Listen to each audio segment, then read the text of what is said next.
XRP holders have 54 days. On October 19th, the US Treasury stops taking public comments on one rule. That rule decides who gets to issue a dollar in America, and the dollar that lives on XRP Ledger sits inside of it, not beside it, inside. Hit the like and subscribe if you want a desk that watches clocks like this one, because a date like this never trends and it always lands. I'm going to build 3 things for you today from the ground up. What a payment stablecoin legally is, and I mean the actual statutory definition, because that definition is doing more work right now than any price call you'll hear this week. Which Treasury says is allowed to issue one, which turns out to be 3 kinds of a company and nobody else on the planet, and 1 sentence in Section 3 that carries a $1 million fine and 5 years in prison, because that's the sentence that turns a rulebook into a wall. There's also a second deadline. 1 day later, a completely different agency, and I'll get to that one before we're done. So let's start with the boring part, because the boring part is where the money is. What is a payment stablecoin? Not what you think it is, what the law actually says. The Genius Act was enacted on July 18th, 2025. It sits in the United States Code, now at Title 12, Section 5901, and onward. And inside that act, a payment stablecoin is a digital asset that does 2 things. It's used, or it's designed to be used, as a means of payment or settlement, and the issuer of it is obligated to convert it, redeem it, or repurchase it for a fixed amount of monetary value, and to represent that it will hold that value steady. Hear what that definition is made of. It's made of promises. Somebody promised you a fixed amount of value and promised to make good on it the day that you ask. A payment stablecoin in American law is a promise wearing a token. RLUSD is exactly that shape. RLUSD is exactly that shape, and RLUSD lives on the XRP ledger, which is why this is an XRP story and not a stablecoin story you've been overhearing from the next table. The Act is careful about what doesn't fall into the box too. National currencies aren't payment stablecoins. Deposits aren't either. And the Act says that covers deposits kept on a distributed ledger. That's a quiet monster of a clause, given how many banks are moving deposits on chains right now. Securities aren't either. So Congress drew a small box on purpose and put one very specific kind of instrument inside of it. Now, Section 3, in the code, it's 12 U.S.C. 3902. Section 3 says it's unlawful for any person other than a permitted stablecoin issuer to issue a payment stablecoin in the United States. That's it. That's the architecture of an entire market in 1 sentence. Not discouraged, not subject to review, unlawful. And what happens if you do it anyway? Knowing participation of a violation of that subsection is punishable by a fine of not more than $1 million for each violation, imprisonment for not more than 5 years, or both. For each violation, that's the wall I promised you. And it's why this rule doesn't behave like most crypto regulation. Most of it is about disclosure. Tell people what you're selling, and one is about permission. Some people don't get to sell at all. So who is a permitted payment stablecoin issuer? 3 doors, and there is no 4th. Door 1, you're a subsidiary of an insured depository institution, a bank in bar language, and you've been approved under Section 5 of the Act.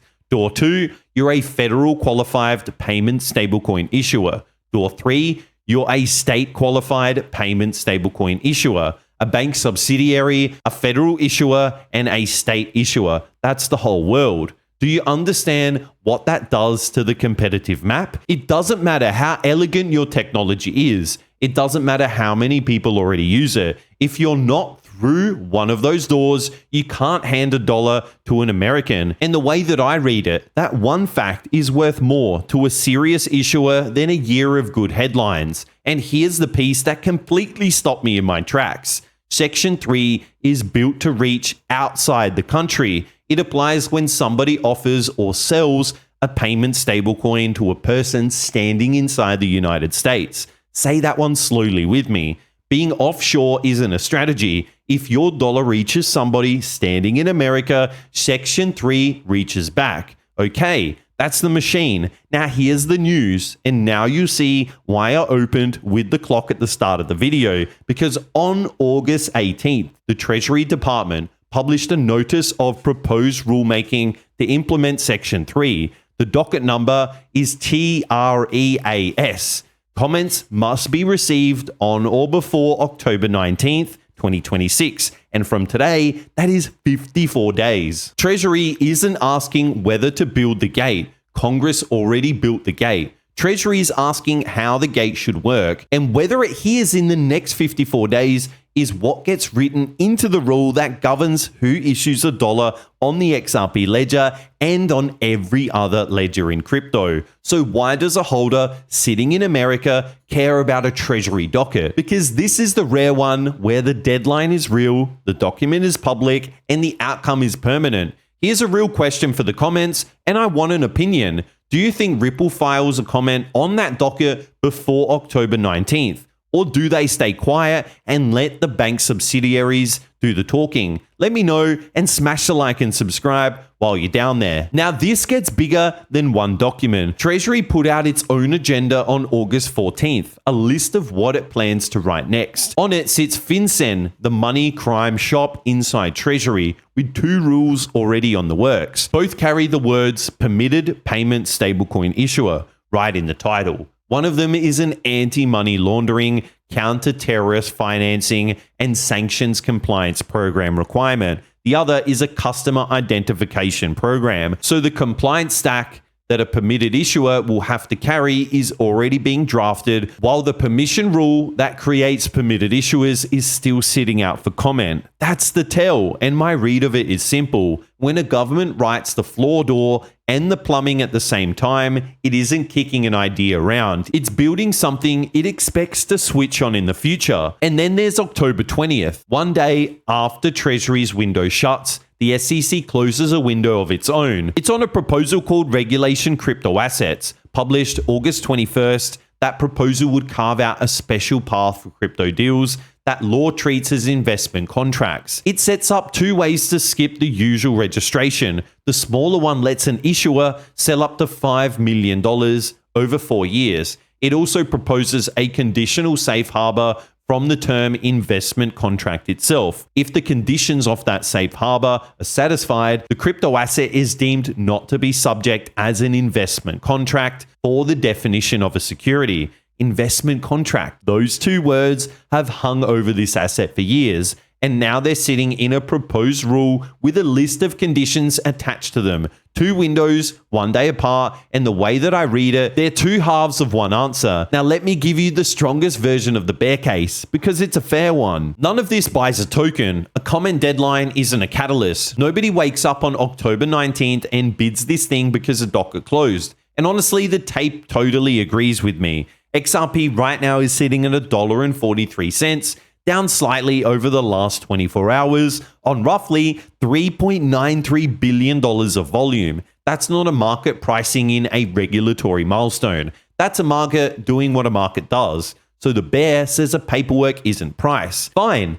Here's the answer, and it's a document, not a feeling. Section 3 doesn't set a price. It sets a permission. A catalyst happens once and then it's spent. A permission keeps being true day after day for every issuer and every dollar and every ledger for as long as the rule stands. The bear is right that a closing docket won't move the tape this quarter. The bear is wrong that it doesn't matter because the rule outlives the quarter, and none of this is advice about your money. This desk reads documents out loud. That's my whole job. So bring it back to the ledger. RLUSD is a dollar that lives on the XRP ledger. Under Section 3, a dollar like that can only be issued in America through one of those 3 doors, and there's still no 4th door, which means the question that decides RLUSD's American future isn't a technology question at all. It's a permission question, and it's being answered in a docket that closes in 54 days. What does that leave for everybody else? Not much,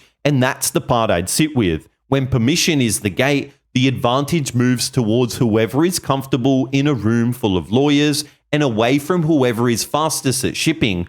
One more fact, clean, between August 19th and August 25th, XRP is named in 8 separate filings at the SEC from 7 different registrants. 54 days. Congress built the gate, Treasury is deciding the shape of it, and the deciding stops on October 19th. The way that I read it, a ledger that already carries a compliant dollar is a ledger built for exactly the world this rule is describing. Like and subscribe if you want the filing before the headlines. Stack facts, not fear, and I'll see you in the next video.